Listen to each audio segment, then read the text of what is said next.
They don't know your name, either. Julian? For a second, I couldn't place him. Then my jaw dropped. Oh my God. Levi? You two know each other? Irene, still right behind me, sounded pleased. Yeah.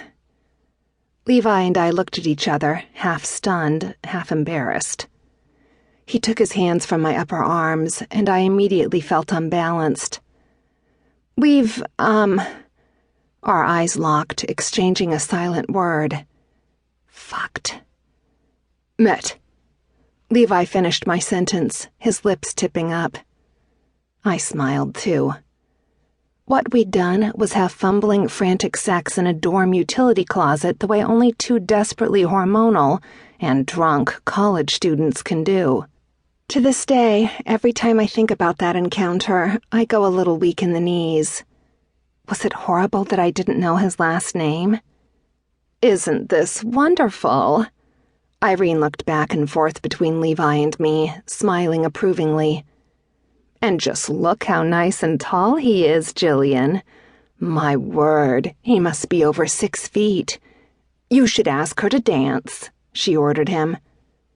Levi's eyes widened in alarm, and I smiled at him reassuringly. Don't worry about it. I'm not much of a dancer. But Irene was right about one thing. He was nice and tall.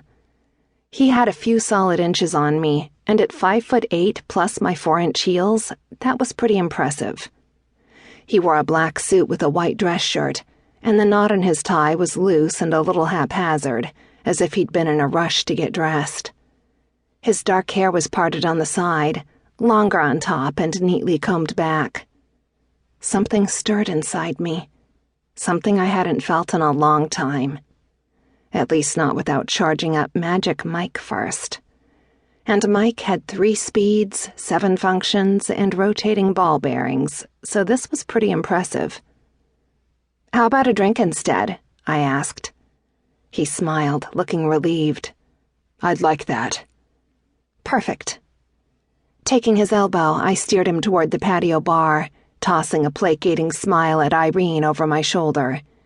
Nice chatting with you, Aunt Irene. Enjoy the music. When we were at a safe distance away from her, I let go of Levi's arm, although I really wished I had a reason to keep holding on to it. What was he doing here? Sorry about crashing into you like that. I'm a little clumsy. Plus, I held up my empty champagne glass. This doesn't help. He laughed a little.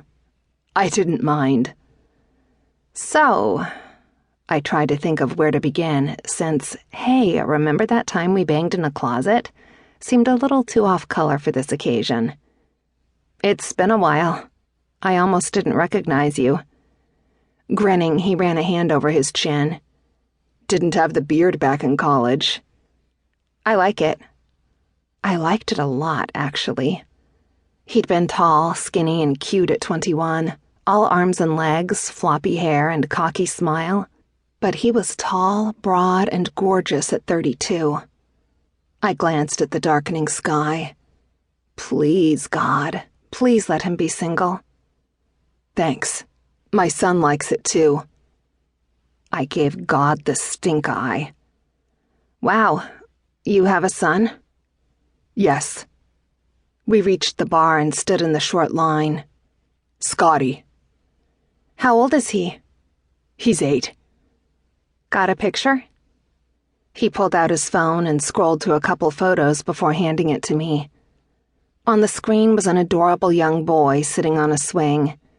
He had messy dark hair, his father's huge brown eyes and long limbs, a smattering of freckles across his nose, and ears that stuck out a little. His expression was thoughtful and serious, and he wore a shirt with a drawing of a T-Rex on it that said Scotosaurus. He's beautiful, I said, handing the phone back. Thank you. Some quick math told me he must have gotten married fairly soon after college. I'd met him my sophomore year at U of M, but he'd only been visiting friends there. I hadn't even planned to go out that night. I'd had on a Harry Potter t-shirt, for heaven's sake, and I think it had a hole in it.